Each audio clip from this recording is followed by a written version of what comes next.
Hi, this is a video meant to introduce the sermon, or if it is a sermon, in the New Testament, a book we call Hebrews. Hebrews is full of unknowns. Sometimes we talk about the riddles of Hebrews. We don't know all the details of Hebrews. We don't know, for example, who wrote it for sure. We don't know to whom it was written for sure. We don't know when it was written for sure. We don't know what genre it is for sure. We don't know from where it was written. And we don't know exactly why it was written. These are all kind of happy hunting grounds for those who want to create speculative theories. Probably the most important is this question of why it was written, because that's going to affect our interpretation of it pretty seriously. But there is no absolutely agreed answer to any one of these questions, especially the first five here. Well, let's look a little bit into these so-called riddles of Hebrews. So, for example, who wrote this book? Or sermon, if it's a sermon. From, the maybe 300 to 1900, the common assumption was that the Apostle Paul wrote the book of Hebrews, and I do think it's reasonable that there was some connection to Paul. There's enough commonality between Hebrews and the Pauline letters that to say that there's some connection makes sense. A guy named Timothy is mentioned in chapter 13, so it makes sense that Hebrews may have some connection to Paul.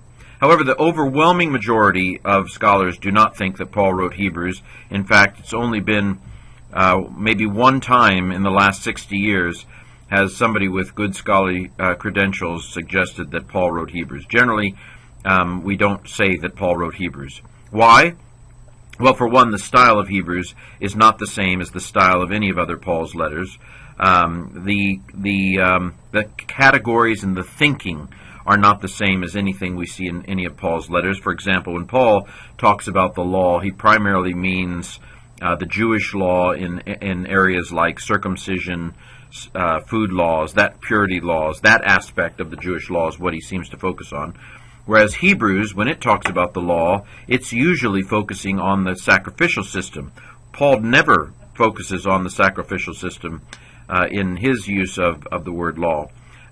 Probably the final thing about Hebrews that doesn't sound like Paul is Hebrews 2:2, where it says that the epistle to the Hebrews is like in a second layer, second generation of Christian. So the author says, how should we escape if we neglect such a great salvation, which was confirmed to us by those who heard Jesus? So the author puts himself, and I think it is a he, the author puts himself in a kind of person who heard those who heard Jesus. This isn't really the way that Paul talks about himself. Paul says things like, am I not an apostle? Have I not seen the Lord? He has that kind of sense of immediacy. In Galatians he says, I received by revelation directly from the Lord. So Hebrews does not sound the way that Paul would have presented himself, or at least the way that Paul does present himself. So usually, since Hebrews doesn't actually say that Paul wrote it, the overwhelming majority of scholars have come to the conclusion that it's not Paul. Now, other names have been suggested. Tertullian, in around the year 200, suggested Barnabas. Luke has been suggested. I think Origen once suggested that perhaps Luke had written things down for Paul. Martin Luther suggested Apollos, which is a suggestion. If I have to pick, I like Apollos. It fits kind of with my sense of the feel of Hebrews.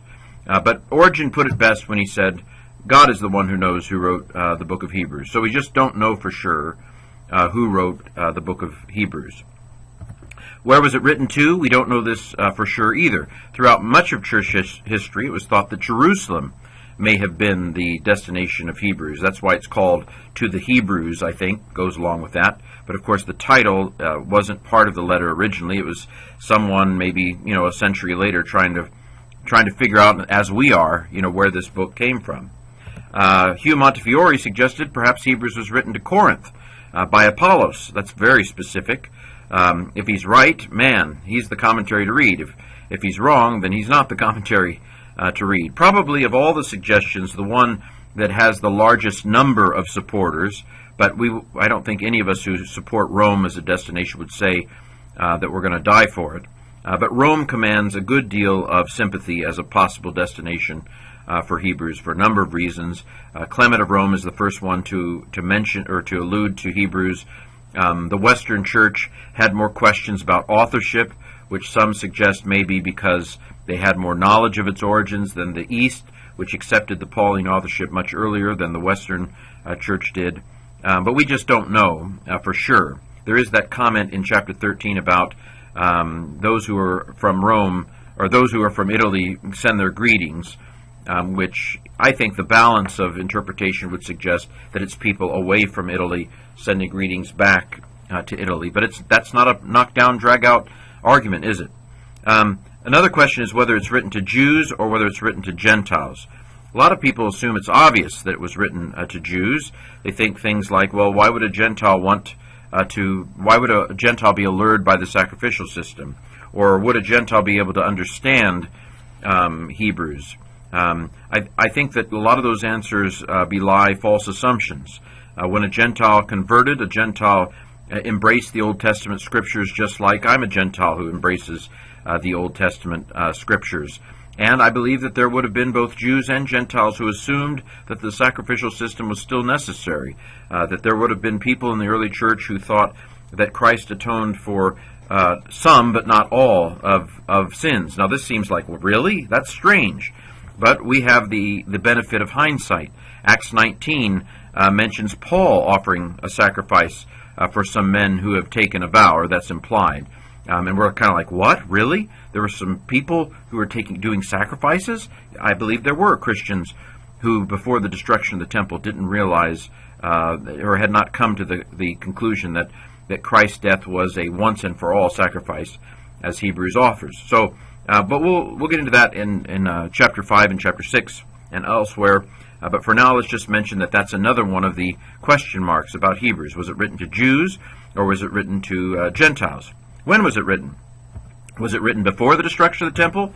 Or was it written, for example, was it written in the early 60s, before Nero killed all the Christians in 64? Was it in the late 60s, in the ramp up to the Jewish war? Or was it written after the destruction of the temple? If it was written before the destruction of the temple, then it probably is a bit of a polemic against the temple, even though it doesn't actually mention the temple. It talks about the tabernacle. If it was written after the destruction of Jerusalem, then it may be more of a consolation. Why are you worried about the temple? It was never meant to take away sins. That kind of an approach, which is the one that I currently take. So that's another question. When was Hebrews written? It does affect the way you take its argument. What was the genre? Most suggest that it's a sermon with a letter ending, although there are those who disagree. But this is at least the one that currently most people feel comfortable with. Most scholars, is kind of a consensus that Hebrews is a sermon at present. It may change in the future. Where was it written from? Who cares? I don't know. I mean, if I had to guess, I'd guess somewhere like Ephesus, but I'm not going to guess. We don't know where Hebrews was written from. I assume somewhere east of Rome, if it was written to Rome, but we don't even know that. So that leads us to the question of why was Hebrews written? Was it written to discourage Jews from lapsing back into Judaism? This is probably the most popular American interpretation. Are they facing persecution? They may think that they're about to face persecution. 12:4 talks about the fact that they've not yet resisted to the point of blood, which may suggest that they are ramping up. Persecution's ramping up. But we don't know for sure. And by the way, multiple ones of these can be in play.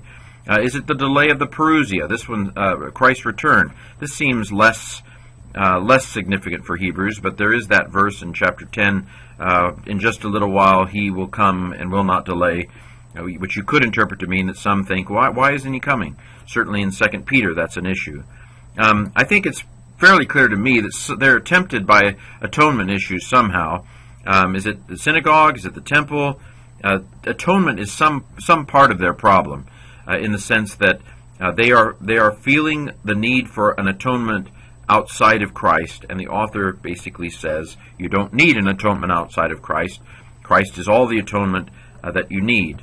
And then, of course, there's this question of whether they were undergoing a faith crisis because the temple had been destroyed. Again, more than one of these may be true.